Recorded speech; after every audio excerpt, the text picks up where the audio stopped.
Bonjour, je vais vous lire un petit extrait de Réveiller les lions de Ayelet Gundar Goshen. Alors moi j'ai été tout de suite happée dès les premières lignes par ce roman.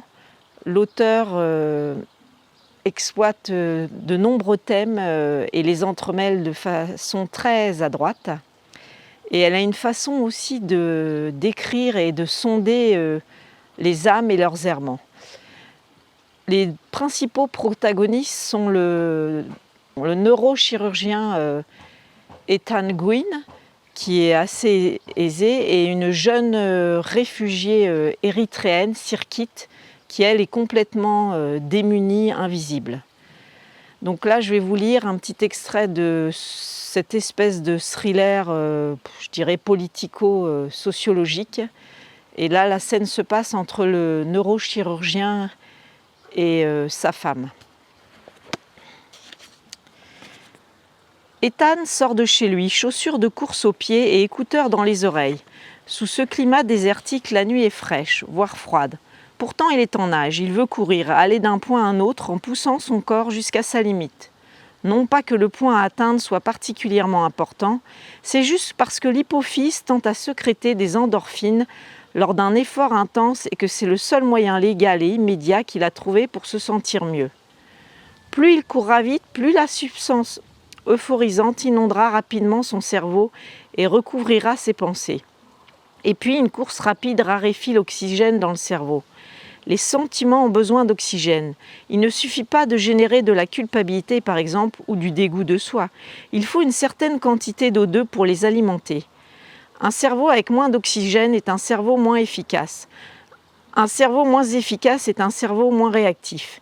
Ethan court vite, encore plus vite, encore plus vite. Il continue à accélérer jusqu'à ce qu'une douleur fulgurante lui transperce le ventre et lui dise stop. Là, il s'arrête net. Les téléviseurs derrière les fenêtres des villas clignotent tels des lucioles et il rentre chez lui en marchant. Ce sera douche rapide, tasse de café. 40 minutes de trajet jusqu'à Tlalim et au garage désaffecté qui maintenant n'est plus du tout désaffecté.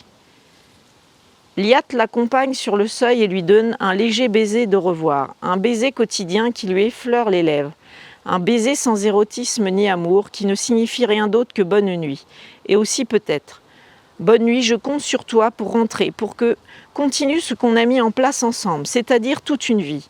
Il lui donne un baiser en retour. Chez lui non plus, ni érotisme, ni amour, juste bonne nuit. Je te mens, tout un monde se presse dans l'intervalle étroit qui sépare nos deux bouches. Plus tard, dans le 4x4, il se demande pourquoi il lui ment. Il se pose la question, mais élude la réponse que bien sûr il connaît. Il lui ment parce qu'il est incapable de lui avouer qu'il vaut moins que ce qu'elle a toujours cru. Parce qu'il craint que si elle apprend qu'il vaut moins que ce qu'elle a toujours cru, elle ne le quitte. Pire, qu'elle ne reste et ne le méprise. Comme la fois où sa mère a découvert qu'il lui avait caché une mauvaise note en calcul et qu'au lieu de le gronder, elle l'avait taxé d'un regard à l'effet dévastateur. Un regard qui disait « Je pensais que tu valais mieux que ça ». Bien sûr, il le sait, lui, qu'il ne vaut pas mieux que ça. Mais il est le seul à le savoir et que tant que tu es seul à savoir quelque chose, ce quelque chose existe moins. Ce que tu croises dans les yeux des autres, de ta femme par exemple, te renvoie l'image de quelqu'un de propre sur lui, de respectable, de presque beau. Qui se résoudrait à détruire ça ?